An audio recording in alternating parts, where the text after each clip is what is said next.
Hey guys, welcome to today's video. I've got a good one for you because the same sovereign citizen from yesterday's video is back again, this time appearing before Judge Simpson the very next day. And let's just say Judge Simpson is in absolutely no mood for any sovereign word salad.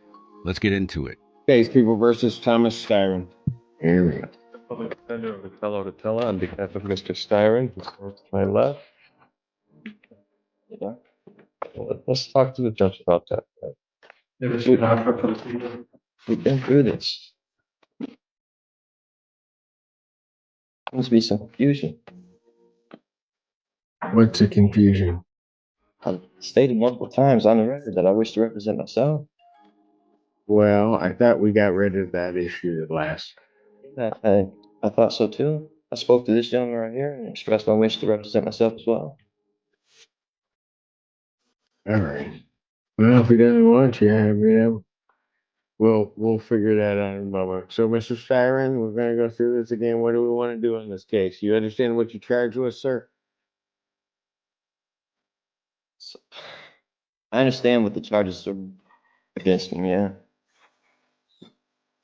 Okay, look, you're gonna have to give me straightforward answers to my questions because I've got to make sure that you understand certain things. I got to do certain things here. From my understanding, You understand, first of all, that if you do and succeed, you want to smile about it and laugh about it, take him back. We'll call him out later. Take him back. You keep laughing. You laugh one more time, that's 30 days. Go contempt. Look it up. There's a reason Judge Simpson is one of the community's favorite judges to watch. Maybe it's because he's fair and measured, or maybe it's because he has no problem sending someone to jail when they decide to act foolish in his courtroom. Either way, this sovereign citizen returns later for round 2, and somehow it manages to be even more entertaining than the first. First calls the case of the people versus tyrants. Recall.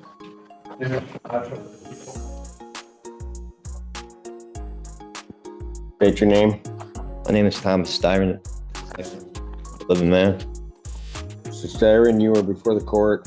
You have elected to represent yourself. I do have to advise you that you have 3 counts against you.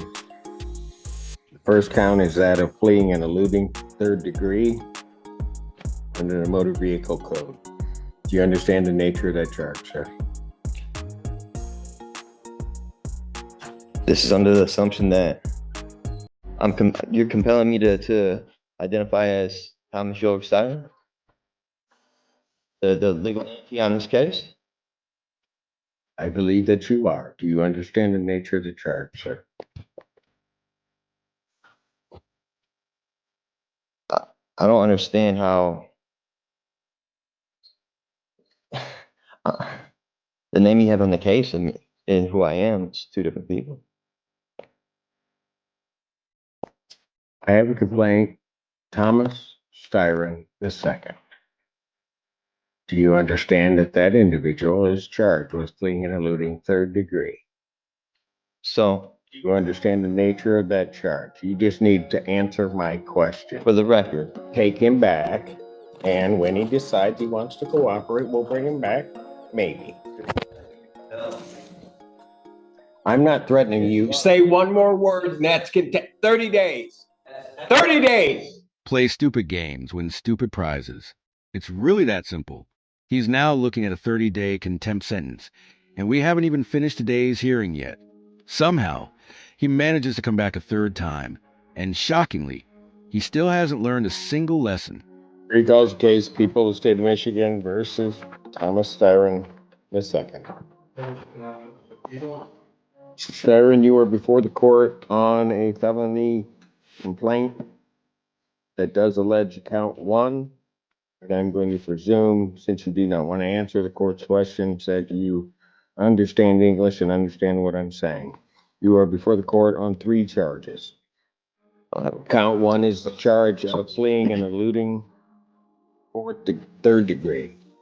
Under the Michigan Motor Vehicle Code, that is a felony punishable by up to 5 years incarceration or $1,000 fine plus court costs, and would require the Secretary of State to suspend your license for up to 1 year upon conviction. Count 2 is assaulting, resisting, and obstructing a police officer. That is a felony or high court misdemeanor, punishable by up to 2 years incarceration and or a $2,000 fine plus court costs. Count 3 is a misdemeanor offense of operating with a license suspended, denied, and or revoked. That is a misdemeanor as indicated, punishable by up to 93 days, $500 fine plus court costs. Your vehicle could be subject to immobilization. Since you refused previously to answer my acknowledgement as to whether you understand that, I will assume that you understand what you're charged with. Well, that's certainly one way to handle it. When he refuses to acknowledge that he understands the charges, despite clearly demonstrating that he does, the court simply assumes understanding and moves the process right along. You are also entitled to be represented by counsel at this and all subsequent proceedings. If you cannot afford to hire an attorney would be provided at public expense to represent you in this matter. You are entitled, as indicated, to be represented at this proceeding, all subsequent proceedings, including your preliminary examination, and if the matter were to proceed by trial, you would be entitled to counsel. It is, as we have gone through in previous proceedings, the court's understanding that you do not wish to be represented by counsel, and that this matter will then proceed forth with you representing yourself. I have to advise you that in representing yourself, the court will make the presumption that you understand the Michigan court rules, those regarding both procedure and those regarding evidence. The court will not be providing any legal assistance to you during the course of those proceedings and will hold you to the same standard that I would hold an attorney representing or practicing before this court. So, with all of that, and with the court's understanding that you do not want to be represented by counsel, I will set this matter for its next proceeding. You understand I'm a beneficiary, not the trustee, right? That will be the preliminary examination.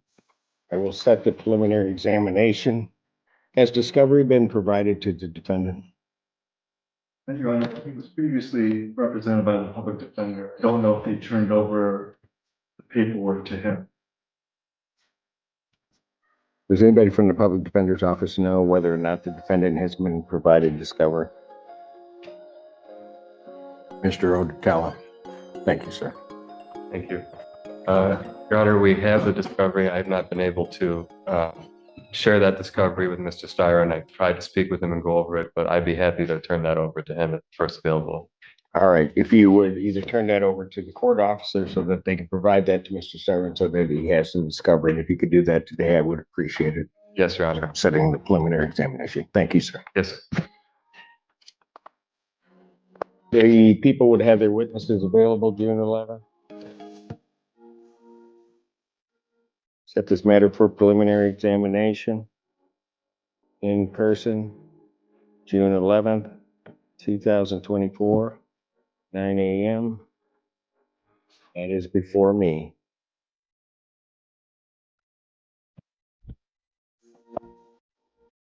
Defendant, as he was leaving the courtroom the last time, the court did find the defendant in contempt, sentenced him to 30 days. Defendant will serve that sentence. The court will sign the judgment of sentence regarding the contempt. I don't understand how that's possible. Because no matter what website sold you that Sovereign Citizen Starter Pack, the court absolutely does have jurisdiction over you. That's not optional, and that's exactly how the system works, whether you like it or not. Like I said, Well, first of all, watch your beneficiary. You're treating me as if I'm a trustee, or I don't want to partake in any trust fraud or anything like that. Is this a cess trust matter? Involved in this? Is my social security number attached to this at all?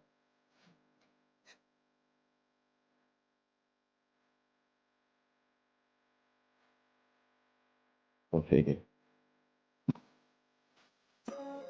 Siren, or whoever you wish to be addressed as, I suggest that you watch yourself because there's going to be more time coming. You keep it up. You will learn how to conduct yourself appropriately in these proceedings in this courtroom and before me. You will not, in any manner whatsoever, You're trying to compel me to be somebody I'm not. Or this institution. You have no evidence It will not to prove happen. that I'm who you say I am. You will not talk to me in that fashion. In what fashion? I'm not the one being unethical.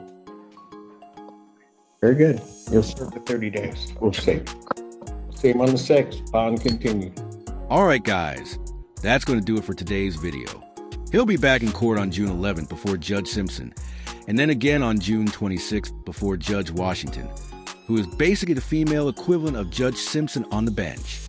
If you enjoyed the video, hit the like button. If you didn't, hit dislike. Either way, drop a comment below and subscribe with notifications on so you don't miss any future content.